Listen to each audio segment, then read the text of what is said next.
Takže čau, já jsem Vladas a já vás vítám u tohohle fakt hodně krátkého videa.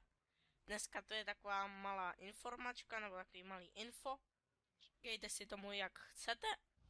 A tohle krátký info je o novém svátku v Hearthstoneu. Asi většina z vás už to viděla u Checklouda. Já bych chtěl tak jenom na to upozornit nějaký lidi, že je tu nový svátek Midsummer Festival v Hearthstoneu.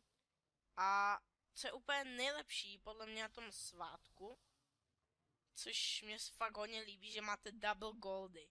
Já jsem včera dostal 300 goldů, skoro jen tak za nic, ale prostě 120 goldů místo 60 je fakt hodně, takže ty vlastně jakoby double goldy za questy jsou podle mě fakt dobrý.